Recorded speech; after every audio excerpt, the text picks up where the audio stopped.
This is the Chapter 3 Stigma Podcast.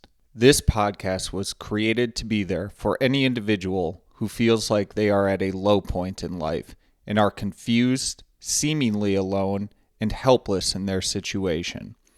I am a recovering alcoholic, and I felt this way too, until I sat across the table from another addict who shared his story and made me realize that I was not alone in my struggles. My life was saved by this realization, and I hope to help anyone struggling by sharing my story to show you that you are not alone and that life can contain unbelievable riches and meaning. Welcome. I am glad you are here.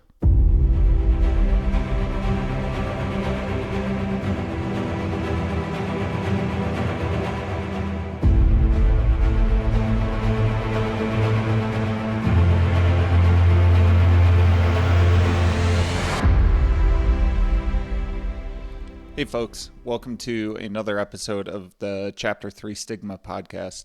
In today's podcast, we are going to continue through Chapter 3 of the big book titled More About Alcoholism. So, back to the book. We now see that when we began to drink deliberately instead of casually, there was little serious or effective thought during the period of premeditation of what the terrific consequences might be. Our behavior is absurd and incomprehensible with respect to the first drink, as that of an individual with a passion, say, for jaywalking. He gets a thrill out of skipping in front of fast-moving vehicles. He enjoys himself for a few years in spite of friendly warnings. Up to this point, you would label him as a foolish chap having queer ideas of fun. Luck then deserts him, and he is slightly injured several times in succession. You would expect him, if he were normal, to cut it out. Presently, he is hit again, and this time has a fractured skull. Within a week of leaving the hospital, a fast-moving trolley car breaks his arm. He tells you he has decided to stop jaywalking for good, but in a few weeks he breaks both legs. On through the years, this conduct continues, accompanied by his continual promises to be careful or to keep off the streets altogether. Finally, he can no longer work, his wife gets a divorce, and he is held up to ridicule. He tries every known means to get the jaywalking idea out of his head. He shuts himself up in an asylum, hoping to mend his ways. But the day he comes out, he races in front of a fire engine, which breaks his back. Such a man would be crazy, wouldn't he? And I'm going to pause here to go back to a couple points here. And we just jumped right in. At the conclusion of the last episode, we had talked about the insanity behind the first drink. And this section that we're going into here kind of plays out that concept forward some. And so a few points from this seemingly ridiculous, which will be covered here shortly, but seemingly ridiculous example pertaining to jaywalking, and a few items that I pulled out of here just to talk about a little more. So going back to the beginning, the aspect of this where the jaywalker, in this instance, gets a thrill out of skipping in front of fast-moving vehicles. One of the things that I noted, and it really didn't come about until more so later in when I was going through the really, really terrible and hellish parts of my battle with alcohol, was I was really putting all of my creativity and energy behind keeping up with the lie and maintaining that lie so that I could continue to drink. And there was a very really perverse and odd thrill aspect to it, like towing the line so close to being caught and exposing myself to continued increases in risk. I think I talked about this in the podcast with Zach, but towards the end, I was taking risks and exposing my behavior more and more to others that would potentially call me out on it, purely in part because I knew that I wanted to be done with it, but I didn't know how to approach that conversation at all. Like I was very, very immature and unknowing in that regard. But part of it is that this is where my creative outlet was able to point and my creative energy was able to point. And that's a really sad realization to have, but it's the truth behind it. And I know that is the instance in a lot of other alcoholics' case where they felt like they were not achieving purpose or being able to have any creative pursuits in their lives, and hiding your drinking and getting away with it continually was a really messed up, but a really real outlet for us. The next section that I highlighted was just the he enjoys doing this in spite of friendly warnings. And so again, at the early parts, or in the early parts of my battle with addiction, once I had crossed the threshold into being truly an alcoholic, there were a few memorable times where friends or family members brought it up and stated that they thought I had a real problem, that I was an alcoholic. And they indicated to me that they were very concerned about my drinking habits and how I was unable to control myself and how I acted, and how whenever I drank, things seemed to just get carried away. And despite these warnings from very legitimate and trustworthy individuals in my life, I largely blew them off and ignored them.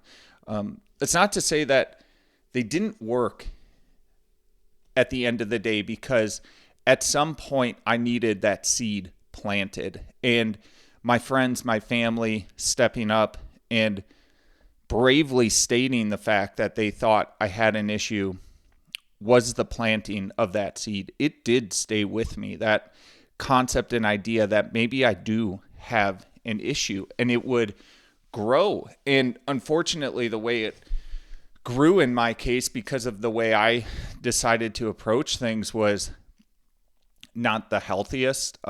It grew in terms of me isolating myself further from family and friends because I wanted to hide it. I didn't, until I checked into rehab, I didn't actually want alcohol not to be in my life. And it took me that many years to finally get to that point. So in all honesty, a big driver for me doing this podcast and writing the newsletter and speaking about this is to potentially be that seed planter for somebody else in their lives and in their stories. A lot of times it takes someone else who is brave enough to stand up and state the truth and have that uncomfortable conversation, despite the ramifications. And I push back and I push people out of my life. And for that, that is a very unfortunate and regrettable action on my part. Then back to the book, the discussions about the consequences, basically, slightly injured several times, and he has a fractured skull, then he breaks his back. My consequences grew and grew and grew in terms of severity. I did have arrests in my history. I have injured myself. I have nearly killed myself on multiple occasions due to accidents that occurred while I was intoxicated.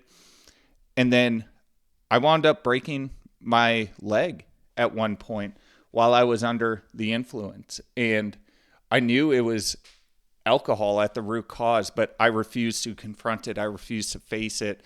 And I never wanted to accept that I actually had a problem. Despite all these consequences, despite all the injuries, I continued to go back. Back to the book. You may think our illustration is too ridiculous, but is it? We, who have been through the ringer, have to admit if we substituted alcoholism for jaywalking, the illustration would fit us exactly. However intelligent we may have been in other respects, where alcohol has been involved, we have been strangely insane. It's strong language, but isn't it true?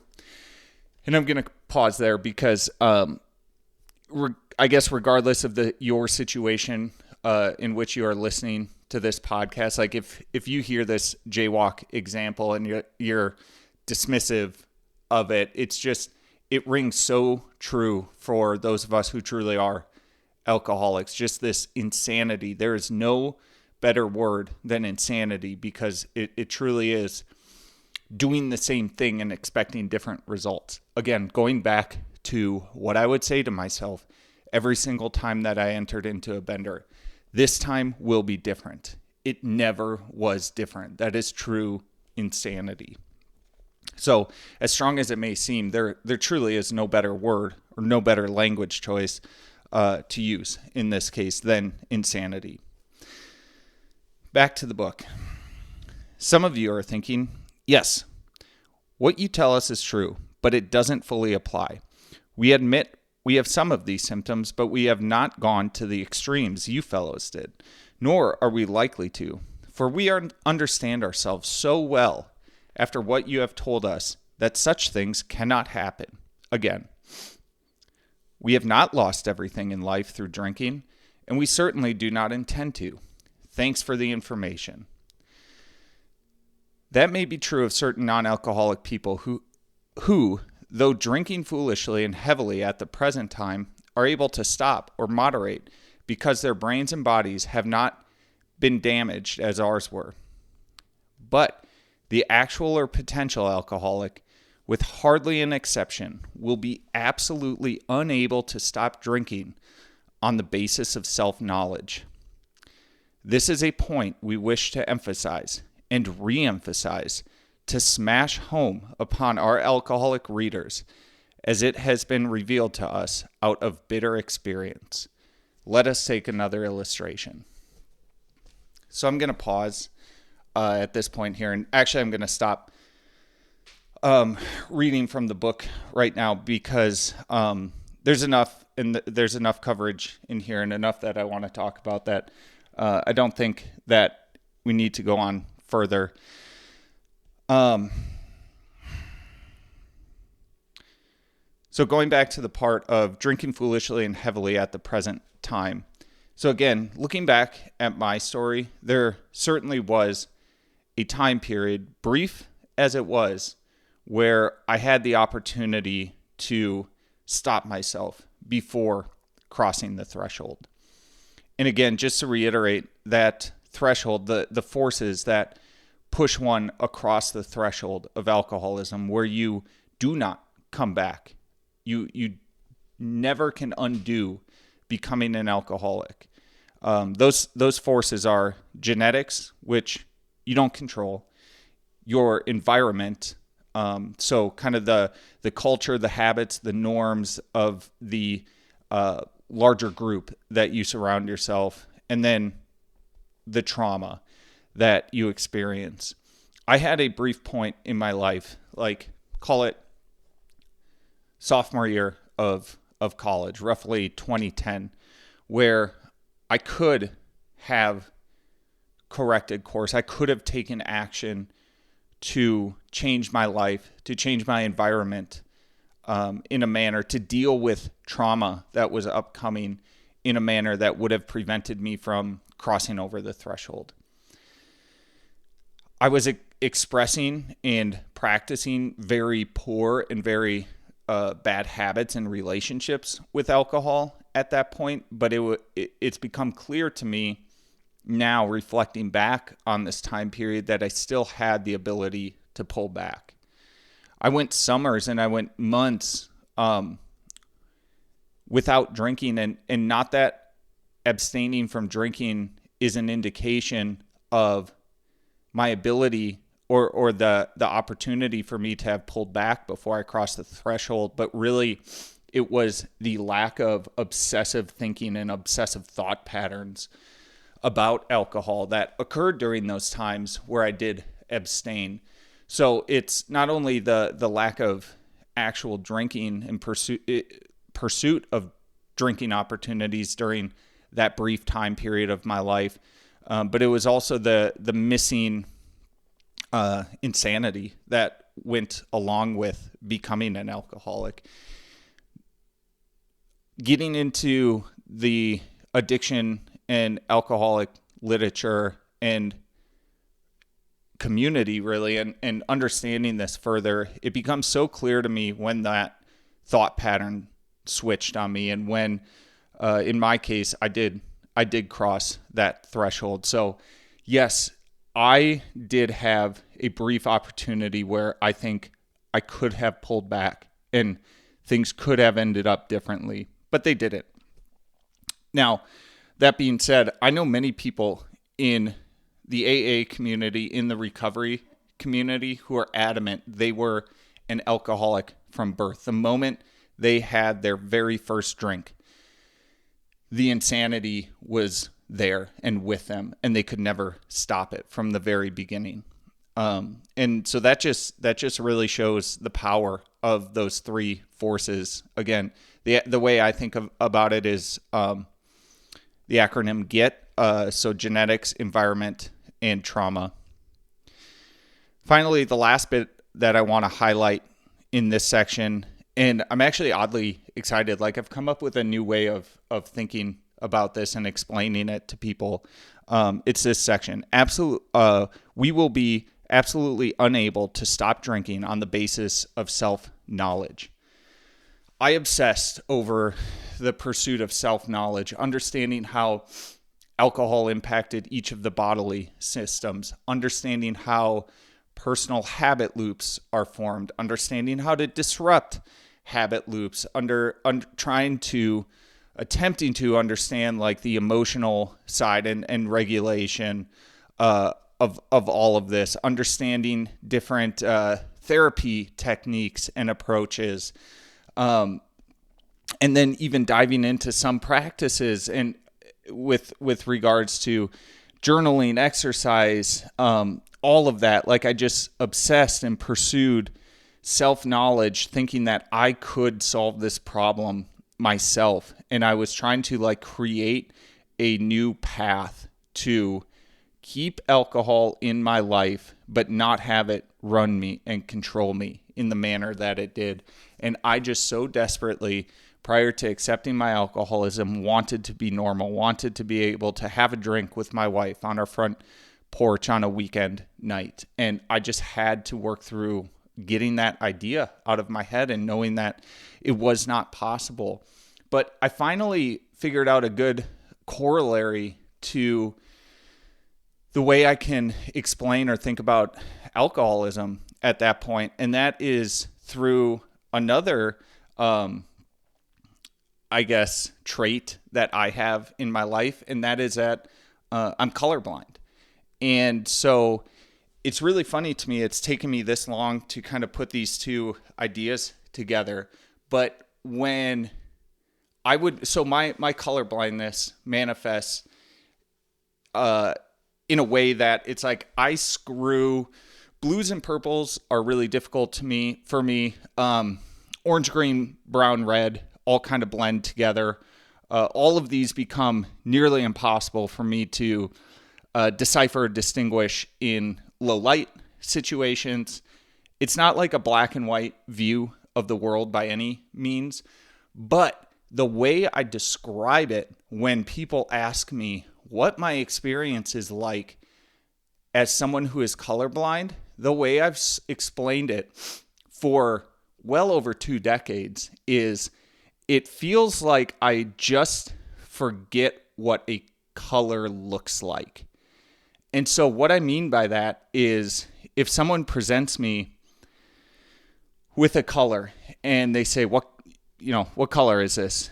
And I say blue, they go, no, it's actually purple. Once someone tells me that it's purple, I'll go, okay, yeah, I can see how it's purple. It feels like I just forgot what purple looked like. The same exact thing occurred with alcohol and my consumption of alcohol. It was like I would have a bad night, when we were in the stage of our life where we were like going out to the bars with friends. I would overconsume. And then the next day, generally Alyssa and I, sometimes other family members or friends, would sit down and rehash on things. And it's like, Kyle, why did you get so drunk? And my response would be, well, my response was generally some BS excuse that I came up with. But when I would reflect back and ask myself that question, why did you drink so much? Why couldn't you control it? Inside, I would tell myself it just felt like I forgot the rules that I set up, the control mechanisms that I wanted to put in place. Like if I told myself no more than 4 drinks on a night and I hit that 4th drink, I would come up with all kinds of excuses and blow through it. It's just like, oh, I forgot that agreement that I made with myself. But then this continued to happen, and really it just dropped down to like I forget how to control myself. And as I thought about this over the last week and sort of connected these two manifestations or traits in my life, I realized it's like the same thing because I can pursue all the self-knowledge in the world that I want to with regards to my color blindness. Today, science does not have a way to solve the colorblind problem. Now, I know a bunch of you might reach out and go, hey, didn't you know they have these super cool glasses right now? It's like, okay, yeah, first of all, like I don't really believe that, but I also just have no desire to use that. And there's a whole like other story I guess we can go into about that. But anyway, the colorblind problem has not been solved by science. No amount of self-knowledge will ever get me not to be colorblind. The same thing applies to alcoholism. Right now, science does not have like a clean, clear-cut way to solve the problem of alcoholism. There is no magic pill to take. There is action. There are key steps that have worked time and time again for a high volume of individuals. But in terms of what we think of with regards to the classic Western scientific approach, they have not cracked the code. They have not solved the problem of alcoholism. And no amount of self-knowledge that I could pursue, that I could gain, could ever make me not an alcoholic. So that's all I've got for this week. We will come back into chapter 3 of the Alcoholics Anonymous book in the coming podcast, and we'll wrap it up and discuss what's next for the podcast. So once again, thank you for following along. It's been a joy. It's been a pleasure. That's all I've got. Thanks. Love to you all. If you enjoyed this podcast, share it with others or give us a rating on your channel of choice. My hope is that my story can help others in their struggles with addiction or any other aspects of life that they feel could be bettered. You can follow us on social media at Chapter 3 Stigma on Instagram and YouTube. I cannot solve your problems for you, but I can listen. If you want to reach out with a message through one of those channels, I will respond and let you know that you are not alone. All the best, you are loved, and life is worth every struggle and bit of suffering you have to endure. Until next time, all the best.